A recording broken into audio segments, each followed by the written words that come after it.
সংগ্রামী ভাই ও বোনেরা আমার, আপনারা সবাই জানেন অবৈধ স্বৈরাচারী ভোটচোর শেখ হাসিনা 18 কোটি মানুষের জীবনের পরোয়া না করে দীর্ঘ একটা সময় ধরে সারা দেশের ইন্টারনেট বন্ধ করে রাখছে। ইন্টারনেট কেন বন্ধ করে রাখছে খুনি হাসিনা সেটা আপনারা সবাই জানেন। আমাদের ভাই বোনের ওপর হওয়া অত্যাচারের কথা যেন আমরা জানতে না পারি। কতজনকে তারা খুন করছে সেই কথা যেন আমরা জানতে পারি। আমরা যেন সংঘবদ্ধ হয়ে প্রতিরোধ গড়ে তুলতে না পারি। আন্দোলন যেন আর বড় না হয় সেজন্য সারা দেশের ইন্টারনেট বন্ধ করে বসে আছে সে। কিন্তু 18 কোটি মানুষের জীবনের এই দুর্ভোগ কতটা একবারও যদি চিন্তা করে দেখেন আপনার মাথা খারাপ হয়ে যাবে। দেশের প্রায় ৭-৮ লাখ ফ্রিল্যান্সার আছে, তাদের সব কাজ বন্ধ। গতকাল প্রথম আলো পত্রিকার এক বড় ভাইকে কল দিয়ে জানতে পারলাম প্রথম আলো পত্রিকার অনলাইন পুরোপুরি বন্ধ। একটা দেশের সব থেকে বড় পত্রিকা বন্ধ, শুধু প্রথম আলো তো না, আরো যত পত্রিকা আছে সব বন্ধ। তাহলে সেই দেশের অবস্থা কতটা খারাপ একবার চিন্তা করে দেখেন। আর শুনলাম আমি যে এলাকায় থাকি বগুড়ায়, সেখানে কোনো পত্রিকা আসে না। কোটি কোটি মানুষের দুর্ভোগ তৈরি করে উনি সবকিছু বন্ধ করে দিয়ে বসে আছেন। তার সাহসটা দেখেন। সে আমার আপনার টাকা দিয়ে চলে, তাও আমাদেরকে ঠাট্টা মশকরা করে, আমাদের চাওয়া পাওয়াকে তুচ্ছ জ্ঞান করে, আমাদেরকে ছোট করে।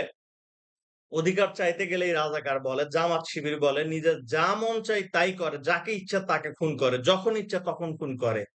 আপনার আমার কোনো নিরাপত্তা দেয় না, বরং উল্টা ঠাট্টা করে বলে কারো বেডরুমের দায়িত্ব, কারো বেডরুমের নিরাপত্তা আমি দিতে পারবো না। চিন্তা করেন। কিছুদিন আগে হাসিনা খুব মজা করে বলতেছিল তার একটা পিয়নেরও নাকি 400 কোটি টাকা আছে। এই টাকা কোথায় থেকে পাইছে তা তো আপনারা মোটামুটি জানেন। কিন্তু একটা বিষয় জানা দরকার আমাদের, সেটা হলো এই ছোট একটা অর্থনৈতিক দেশের প্রধানমন্ত্রী হয়ে বছরে তার অফিসের খরচ হয় 4,000 কোটি টাকা। ১০০-২০০ কোটি টাকা না, ৪,000 কোটি টাকা। ১,০০০ কোটিও না, ২,০০০ কোটিও না, ৪,000 কোটি টাকা। অথচ আমাদের পাশের দেশ ভারত, এত বড় একটা দেশ, আমাদের থেকে প্রায় ৩০ গুণ বড় দেশ। তাদের এত বড় অর্থনীতি, তবু তাদের প্রধানমন্ত্রীর অফিসের খরচ বছরে মাত্র ৫০০ কোটি টাকা। এখন চিন্তা করে দেখেন হাসিনা আমাদের দেখতে পায় না, কারণ আমরা নাকি তার পরিবারকে খুন করছি। পুরো বাঙালি জাতিকে সে দোষারোপ করে। এইসব দোষ আমাদের অপরাধের প্রতিশোধ নিতে সে আমাদের উপরে যেমনি ইচ্ছে তেমনি শাসন করতেছে। কিন্তু তার পরিবার এই দেশের মানুষের সাথে কি করছিল তা সে একবারও বলে না। সে বলে না কেন তার পরিবারের মৃত্যুতে দেশবাসী ঈদের দিনের মতো আনন্দ করছে। ঢাকা শহরের সব দোকানের মিষ্টি শেষ হয়ে গেছিল। মানুষ আনন্দ মিছিল পর্যন্ত করছে। এদেশের মানুষকে দুর্ভিক্ষের ভেতর ঠেলে দিছিল তার পরিবার। হাজার হাজার মানুষ না খেয়ে মারা গেছে। এমনিতেও তো খুন করছে, সেটা পরের বিষয়। কিন্তু তাদের অবহেলায়, তাদের দুর্নীতিতে এই দেশের হাজার হাজার মানুষ মারা গেছে। আমরা অবশ্যই শেখ মুজিবকে সম্মান করি। তার পরিবারের সদস্যদের সুখের আরাম আয়েশের জন্য অক্লান্ত পরিশ্রম করি।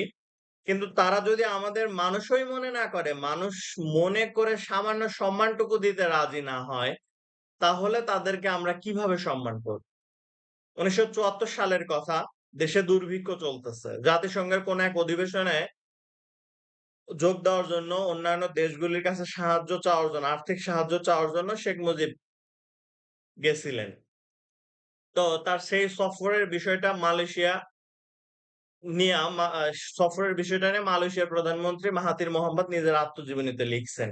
তিনি বলেন, "আমি অবাক হয়ে দেখলাম দুর্ভিক্ষ কবলিত একটা দেশের প্রধানমন্ত্রী মালবাহী উড়োজাহাজে করে নিজের জন্য ১০ ট্রাক কাপড়-চোপড়, খাবার-দাবার সহ বিলাসী জিনিসপাতি বোঝাই করে নিয়ে গেলেন। তখন আমার মনে হলো যে দেশের প্রধানমন্ত্রী নিজ জনগণকে দুর্ভিক্ষের ভেতরে ঠেলে দিয়ে নিজের জন্য ১০ ট্রাক পণ্য নিয়ে যাইতে পারে, সে কেমন শাসক হবে তা আমার আর বলে দিতে হবে। তাইলে বোঝেন আমরা যাকে জাতির পিতা মনে করি, সে আমাদের জন্য কেমন পিতা ছিল।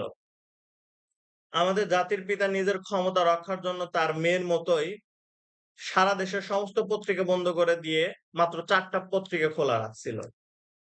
যারাই তার অপশাসন নিয়ে, দুর্নীতি নিয়ে কথা বলতো তাদেরকে জেলে ঢুকাইতো। রক্ষী বাহিনী, মুজিব বাহিনী দিয়ে খুন কর খুন করত। শেখ মুজিব নিজের নামে মুজিব বাহিনী তৈরি করছিল, রক্ষী বাহিনী তৈরি করছিল। নিজের ক্ষমতা টিকায় রাখার জন্য। হাজার, হাজার মানুষ খুন করছে মুজিব বাহিনী। কোন কারণ ছাড়াই তারা মানুষ খুন করত। আজকে যেমন ছাত্রলীগ আর পুলিশ করতেছে। সেই সময়ের মানুষজন বলছেন ১৯৭১ সালে যত মানুষ খুন করছে পাকিস্তানিরা তার থেকেও বেশি খুন করছে শেখ মুজিবের বাহিনী। বিশ্বাস না হলে ইতিহাসের বইপত্র পড়ে দেখেন, বুঝতে পারবেন। কিন্তু সেসব নিয়ে কথা বলাও নিষেধ। কথা বলা যাবে না। আপনি আমি রাজাকার হয়ে যাবো। দেশদ্রোহী বানায় আমাদের ধরে নিয়ে যাবে। ডিজিটাল আইনে মামলা দিয়ে আমাদের জীবন শেষ করে দিবে। বিনা বিচারে ক্রস ফায়ার দিবে। তো স্বৈরাচারী মনোভাব তাদের বংশগত, রক্তেই আছে এই জিনিস। এদের ক্ষমতায় রাখলে আপনার আমার কঙ্কাল পর্যন্ত বেচে দিবে। কয়েকদিন আগে দেখলাম আমাদের বৈদেশিক ঋণের পরিমাণ ১০০ বিলিয়ন পার হয়ে গেছে। অথচ শেখ হাসিনা ক্ষমতা নেওয়ার আগ পর্যন্ত আমাদের বৈদেশিক ঋণ ছিল ১৬ কি ২০ বিলিয়ন ডলার। এই স্বৈরাচার ক্ষমতা থেকে গেলেও তারও তার পরিবারের মানুষদের আরাম-আয়েশের টাকা আমাদের থেকে আগেই নিয়ে রাখছে। যাতে বিদেশে বইসা বাকি জীবন আরামে কাটাইতে পারে। আর সেই টাকা আপনাকেই শোধ করতে হবে। আপনি না পারলে আপনার সন্তান পরবর্তী জেনারেশন কেও ঋণ পরিশোধ করতে হবে।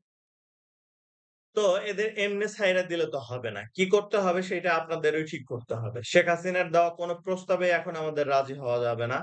সে কেবল ক্ষমতা ছাড়লে আমরা থামবো। কিন্তু তখনও আমাদের কাজ বাকি থাকবে। স্বৈরাচারের প্রেতাত্মা যেন বাংলার জমিনে আর কোনদিন জন্ম নিতে না পারে সেই ব্যবস্থা করতে হবে। এই দেশটাকে বসবাসের উপযোগী করে গড়ে তুলতে হবে।